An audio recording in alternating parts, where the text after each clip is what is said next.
This is Mel Thompson, and this is a podcast, a series of podcasts about political risk. Today I'll be discussing the weakening economy in China. A slowing economy in any nation is never a good thing, but when it comes to China, it's even more problematic for foreign direct investors and companies seeking to conduct business there. Now, since 2009, China has been a great place for an investor or a company to do business, as long as you avoid certain sectors of the economy, particularly construction and real estate. Now, with the economy of China slowing from 7% down to approximately 6.9%, you look at this and think, well, that's not too bad, but it's still a slowdown, and we need to take certain precautions as a corporation or a foreign direct investor. The problem is this, that China has pretty much a hybrid economy, have capitalism, have communism, and you really don't know where these numbers fall accurately. I'm not saying they're lying about the numbers, because if they were lying about the numbers, they never would have admitted they had a problem with the stock market recently. They never would have admitted that there was a slowdown whatsoever. The numbers, somehow, some way, do reflect a slowdown, and that is truthful. I don't think they're at 7%. I never thought they were at 7% or 6 or anything of that nature. I think they're more closer to 5, but that's just my opinion. And 5 is pretty darn good.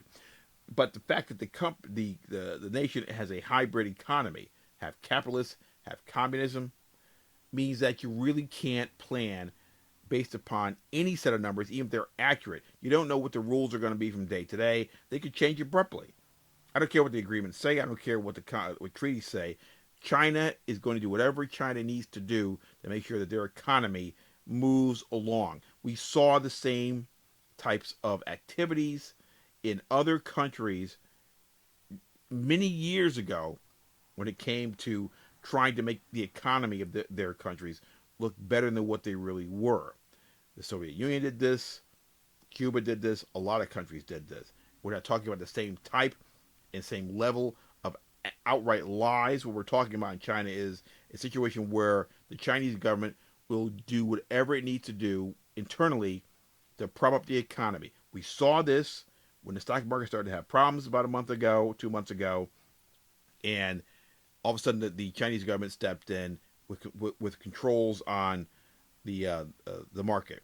A true correction is one that happens within the market itself without government intervention of that nature or that scale.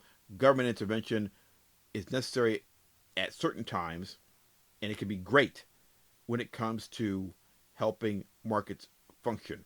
But when it's more or less, or it seems to be a threat, meaning that if you sell this, you're not going to be a member of the Communist Party anymore. You're going to have problems, so on and so forth. That type of government intervention is not what we need to be, shall we say,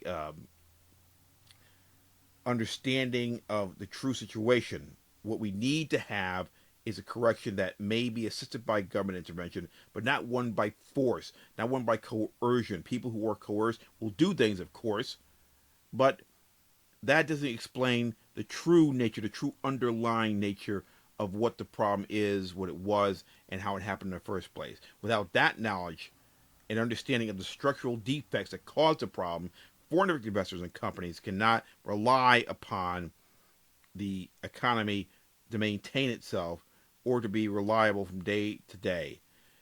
Any type of intervention by a government, whether it be good, bad, or indifferent, or a non-action by a government, good, bad, or indifferent, is a political risk.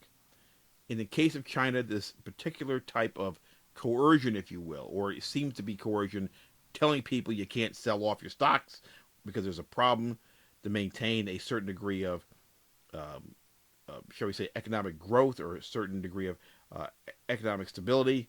By doing that, they manipulated the problem to the point where you don't know, as a foreign direct investor or a company, what caused this. If you don't know what caused this, you don't know if it's going to pop up again, when, or where. And that is a risk that has been created by government action. Therefore, it is a political risk. China is a fantastic place to be involved in every way, shape, or form. However, I would not rely upon the numbers. I would look upon the hybrid model that they are currently under economically as a true political risk, and I would never ever put all my ducks in that particular box, because at some point one of the ducks is going to jump out, and it may be the duck that's actually the main duck. And if the main duck jumps out, all the other ducks may follow. And once they're all out of the box, you got nothing left in the box. This has been Mel Thompson.